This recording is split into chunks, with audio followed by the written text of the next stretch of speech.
No. Please.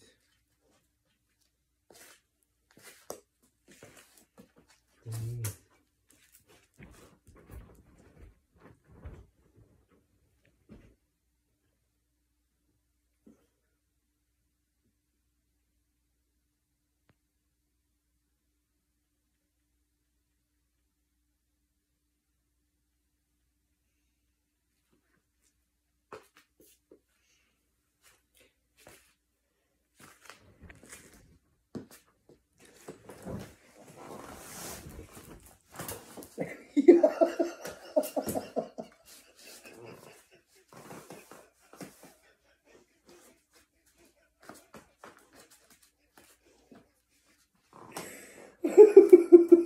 What's wrong with you?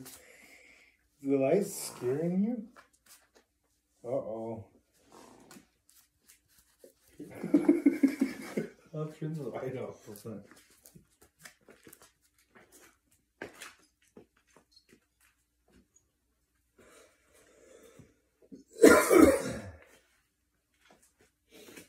Here, let's just go normal. Let's just be normal.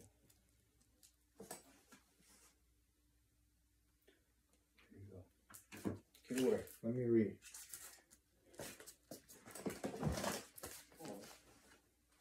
Go lay down. Go lay down, baby. Go lay down over there. Look, I'll take you over there. Go sleep right here. Lay down. No. You stay there. Leave me read. No. No. Stay there. No. No. No. No. Stay in the bed. No. No. No. Shh.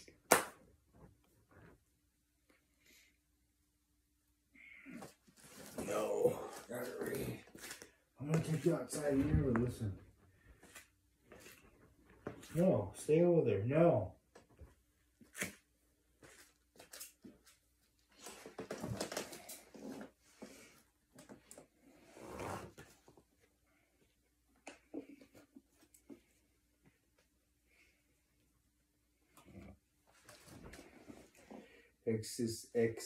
Existential strategy. There is a time when the operation of the machine becomes so odious, makes you so sick at heart that you can't take part.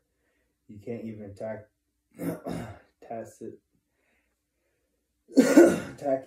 take part, and you got to put your bodies upon the levers, upon all the apparatus, and you got to make it stop, and you got to indicate to the people who run it, to the people who own it, that unless you're free, the machines will be prevented from working at all.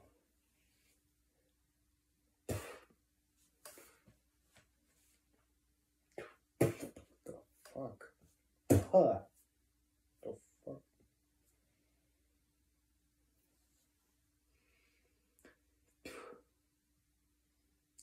Well, you got to make it stop, and you got to indicate to the people who run it, to the people who own it. It had been young people who had sustained the later campaigns of the civil rights movement. Their experiences in the South had radicalized them both in their critique of American society and their demand for a new politics.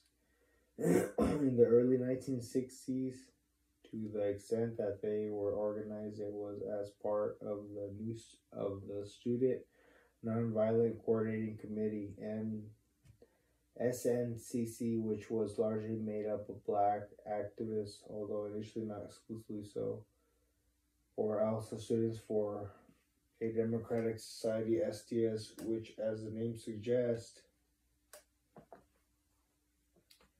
was based in the universities and was largely white. Both initially reflected anger at the gap between the ideals upon which our country was based and the reality of racial divides and preparations for nuclear war. Both were set up with firm commitments to nonviolence, but both by the end of the 1960s had embraced violence and factionalism.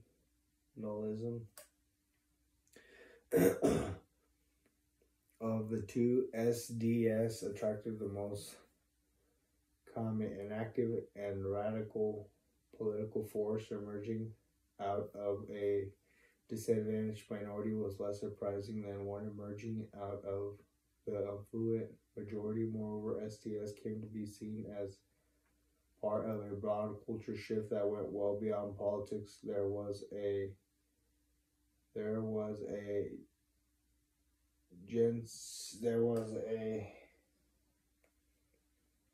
Jansen and the fight against Germany and Japan, and those who had grown up in relative comfort but found the social constraints they had inherited frustrating.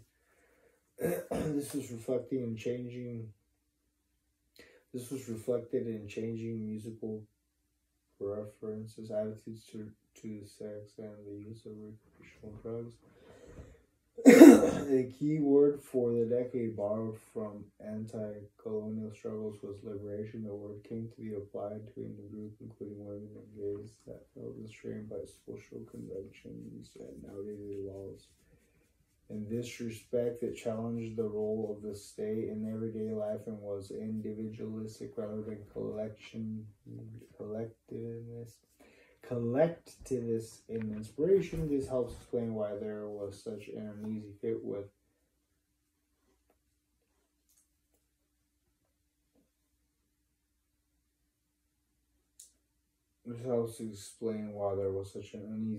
the orthodox left, which was collectivist and enthusiastic about the possibilities of the state and the role of labor unions. It had been marginalized by affluence, its rhetoric seen as an echo of old struggles long lost and won, with its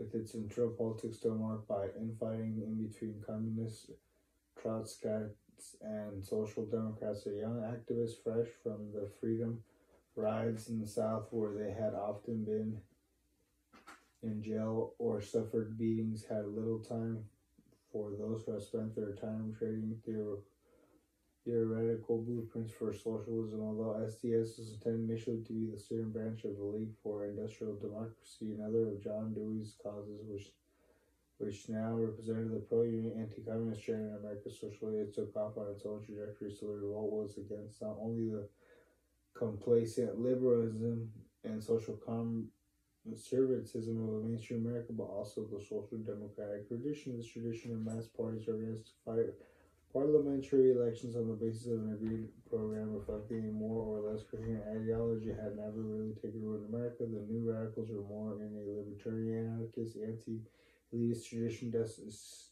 desperate for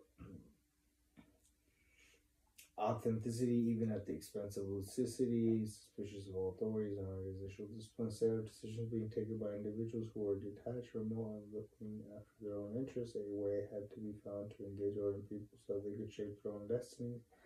When SDS was formed in 1962, meeting at the United Auto Workers Retreat at Port Arthur, Michigan, there was a clash with Social Democrats who Lake Industrial Democracy. Tom Hayden, a Michigan student journalist and the lead author of the Port Huron statement that set SDS in motion, describes a wonder that seemingly serious people could get so